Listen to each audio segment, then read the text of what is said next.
천사 사관학교 65번째 강의를 시작하겠습니다.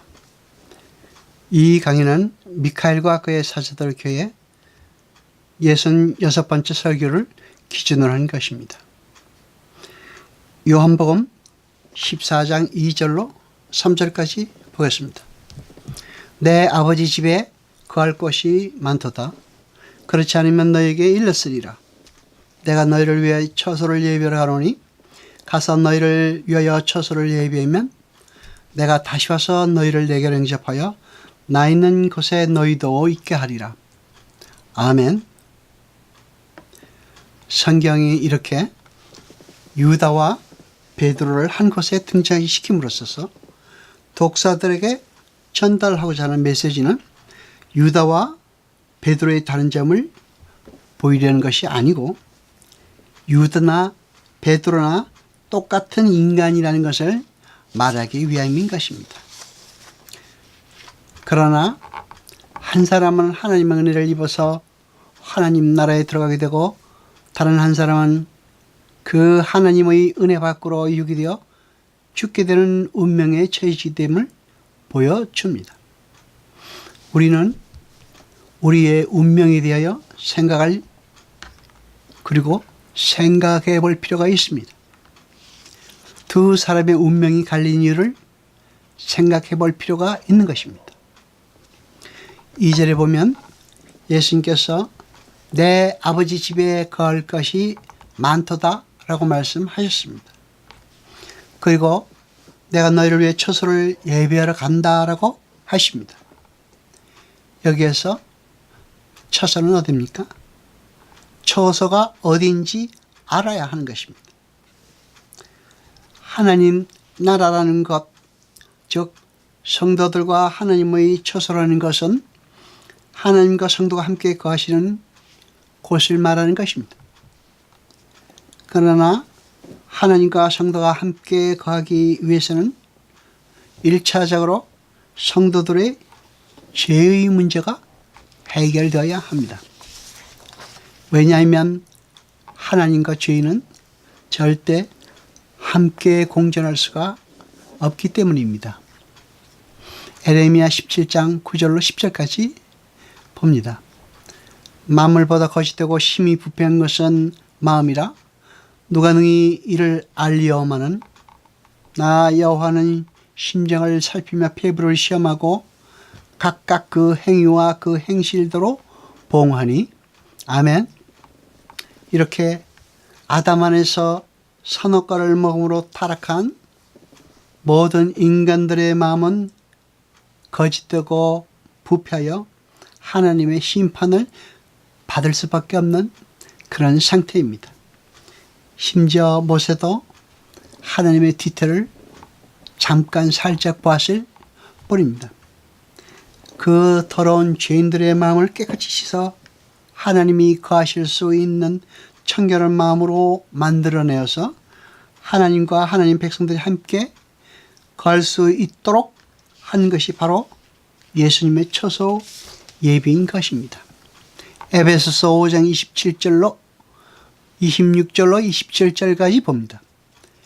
이는 곧 물로 씻어 깨끗하게 하사 거룩하게 하시고 자기 앞에 영광스러운 교회로 세우사 아멘.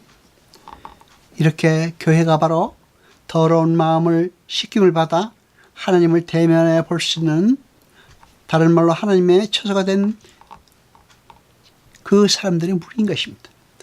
그렇기 때문에 하나님은 어떠한 방법으로 마음을 중에 가장 더러웠던 우리 성도들의 마음을 깨끗하게 씻으신 것입니까? 계시록 7장 13절로 14절까지 봅니다. 장로 중에 하나가 응답하여 내게 이르되 이 흰 옷 입은 자들이 누구며 또 어디서 왔느냐?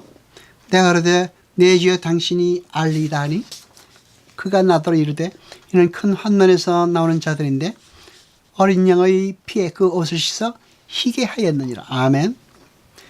이렇게 성도는 어린 양의 피, 예수 그리스도의 피로 씻겨지고 드디어 하나님을 볼 수 있는 마음이 청결한 자들이 된 것입니다. 그러니까 예수님은 지금 처소, 즉 하나님과 하나님 나라를 완성시키기 위해서 떨어진다고 하는 것이지 그 새로운 장소를 만든다는 의미가 아닌 것입니다. 그 말은 이제 곧 당신이 십자가를 지시게 될 것이라고 말씀하시는 것입니다. 하나님 나라는 공간적인 장소적 개념으로 이해해서는 안 됩니다. 하나님 나라는 통치의 개념으로 이해해야 하는 것입니다. 하나님의 통치가 있고 그 통치에 순복하는 하나님 나라 백성이 있는 것이 바로 하나님 나라입니다. 예수님은 언제나 천국이 너희 가운데 있다. 지금 천국이 너에게 임했다라고 말씀하셨습니다. 여러분, 천국은 주권에서 가야 하는 것이 아니라 지금 여기서 경험하고 누리고 살아갈 수 있는 것입니다. 성경에서는 재림이라고 번역된 단어 파루지아는 안 보이던 것이 나타났다라는 의미이지 하늘로부터 구름을 타고 내려오다라는 뜻은 아닙니다. 주님은 그러한 하나님의 영광으로 지금 우리 안에 들어와 계신다고 성경은 기록하고 있습니다. 그러니까 영적 처소는 창세전에 하나님과 예수님의 언약 속에서 이미 완성된 것이고 그것이 역사 속에서 골고다의 십자가에 나타난 것이며 그 영적으로 완성된 처소가 눈에 보이는 가시적 처소로 완성되어서 가는 모습이 성도들의 신앙생활인 것입니다. 하나님께서 모든 만물을 창조하시고 안식하셨다는 것은 모든 만물이 하나님의 작정과 섭리하에서 잘 지어지고 하나님의 뜻에 맞게 잘 움직이는 상태였다는 것을 이야기하는 것입니다. 그것은 천지 만물이 하나님의 말씀에 온전히 순종하고 있는 상태를 말하기도 합니다. 성경은 그것을 예배라고 합니다. 하나님만이 참 가치시며 하나님만이 영광의 주인임을 모든 만물이 인정하고 그 앞에 순종하고 의지하는 것입니다. 그것이 예배입니다. 연합이라는 말은 다른 말로 상호내주라고 할 수 있습니다. 우리가 그리스도와 연합이 되었다는 것은 그리스도와 우리가 서로 상호내주하게 되었다는 것을 말합니다. 우리는 창세기에서 나오는 하나님의 그 안식을 하나님의 거처 삼으심, 하나님의 처소 삼으심으로 해석할 수도 있습니다. 주님이 말씀하십니다. 세상은 절대 성령을 받지 못한다고. 왜냐하면 성령은 창세전에 하나님께 택함을 받은 백성에게만 오시기 때문입니다. 그러니까 분명 성령을 받을 수 있는 사람과 성령을 받을 수 없는 세상이 구별되어 존재한다는 것입니다. 이렇게 예수에서 하나님의 처소가 되도록 작정된 사람들 위에는 절대로 성령을 받을 수가 없습니다. 성령은 세상에게 절대 영접받지 못합니다. 세상은 성령을 거부합니다. 반면에 성도는 하나님의 정지 작업으로 그 삶을 받을 수밖에 없는 존재들로 되었습니다. 하나님께서 예수 그리스도의 십자가 사건을 통하여 당신 백성들의 마음을 하나님의 처소로 만들어 놓으셨습니다. 그래서 성령이 그들의 마음을 거처로 삼아 들어오실 수 있게 된 것입니다. 그리고는 우리를 예수와 십자가라는 절대 진리로 이끌어 가시는 것입니다.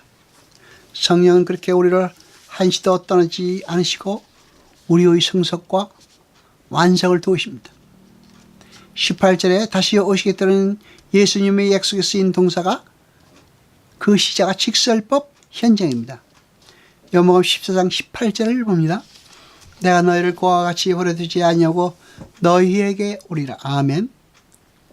여기서 오리라라고 번역된 헬러 동사 엘코마이가 직설법 현재형입니다. 헬라에서 직설법 현재형은 직설법 현재형은 계속적이며 반복적인 것을 묘사할 때 쓰는 것입니다. 그러니까 예수님께서 성령의 모습으로 이 땅에 오시는 것은 먼 미래에 있을 재림의 상황을 이루는 것이 아니라 늘 오신다는 말입니다. 그 말은 성령이 왔다 갔다를 반복하는 의미가 아닙니다. 우리 중에 함께 하셔서 우리와 늘 교통하신다는 뜻입니다. 그렇기 때문에 성도들은 육신적으로 보면 그와 같이 버려진 상태에 있지만 영적으로는 늘 예수님과 함께 동행하게 되는 것입니다. 그렇게 주님은 지금도 우리와 늘 함께 계시면서 우리를 율법을 지키는 자들로 예수님을 사랑하는 자들로 만들어가고 계시는 것입니다. 그렇게 성령의 오심으로 인해서 계명을 지킨 자가 되고 예수를 사랑하는 자가 된 성도들은 이 땅에서도 계명을 지키는 자로 예수를 사랑하는 자로 성숙되어져 가는 것입니다. 우리에게 율법을 주시고 우리의 범죄를 폭로하시는 하나님께서 어떤 방법으로 그 율법을 이루십니까? 로마서 8장 3절로 4절까지 봅니다. 율법이 육신으로 말미암아 연약하여 할 수 없는 것을 하나님은 하시나니 곧 죄에 대하여 의에 대하여 심판에 대해서 말씀하시라.